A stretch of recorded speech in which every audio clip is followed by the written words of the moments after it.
I'm going to talk about the compass of shame from D.L. Nathanson from 1992, but really my theme today is like self-attack. So there's this compass of shame going in 4 directions.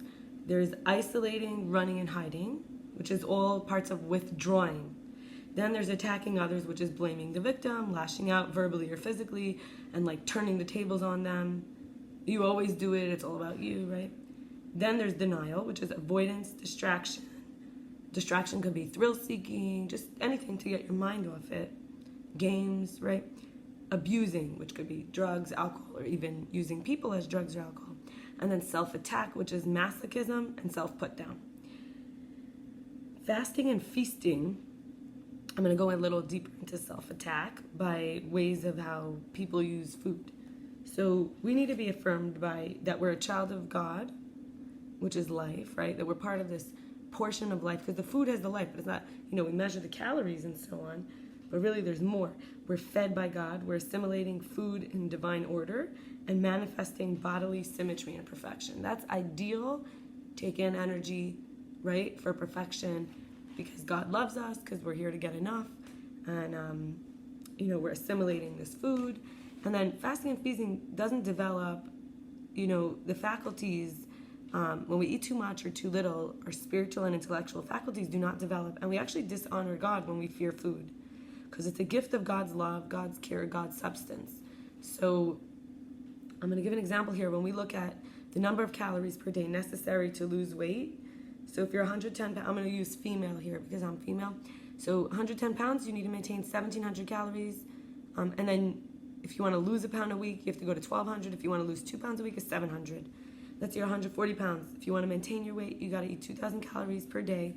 If you want to lose a pound a week, 1,500. To lose 2 pounds a week, 1,000. Let's say you're 180 pounds.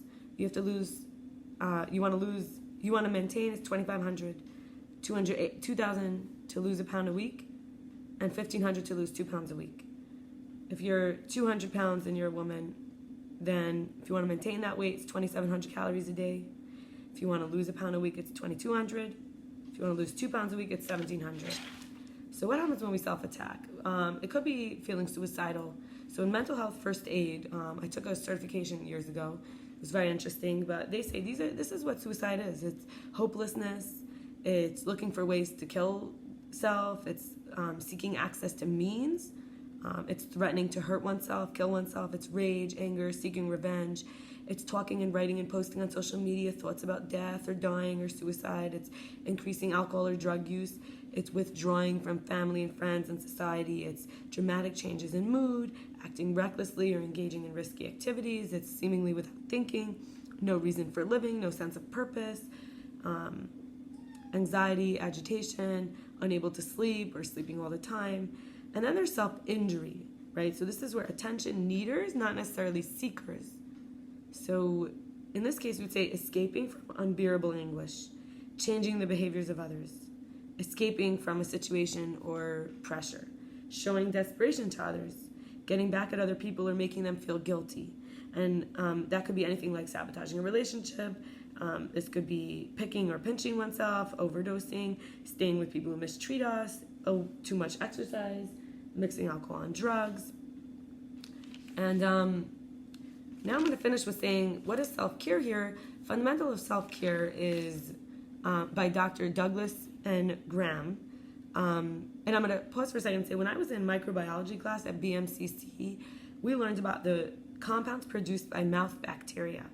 So hydrogen sulfide smells like rotten egg. It's found in the mouth. If we don't brush our teeth, if we don't eat right, if we don't take care of ourselves, we literally have these growing in our mouth. Methyl mercaptan, which smells like feces, scatol, which also smells like feces, cadaverine, which smells like corpses, putrescine, which smells like decaying meat, and isovaleric acid, which smells like sweaty feet. So this is all compounds that could be in the mouth. So obviously we're talking here about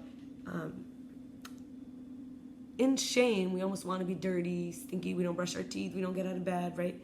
There's fundamentals of health, though, is many components. There's clean, fresh air, pure water, smiling, vigorous activity, sufficient sleep, foods for which we're biologically designed, sunshine and natural light, music and all other arts, emotional poise and stability, positive self-image, biophilia, which is love of nature, rest and relaxation, comfortable temperature, peace, harmony, serenity, and tranquility, internal and external cleanliness, self-confidence, individual sovereignty, expression of reproductive instincts, satisfaction of the aesthetic senses, human touch, self-control and self-mastery, inspiration, motivation, purpose, commitment, creative, useful work, pursuit of interest, security of life and its means, sense of humor, mirth and merriment, play and recreation, friendship and companionship, amusement and entertainment, love and appreciation, thought, cognition, and meditation.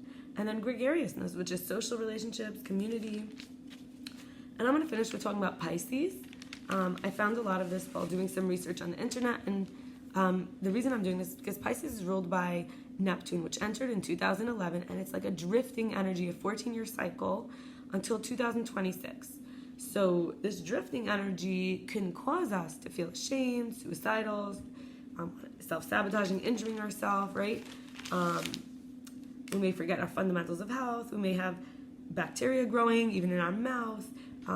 We may be in denial or attacking others or withdrawing. But here I'm going to talk about this Pisces energy, which is maybe people can relate to all over the place.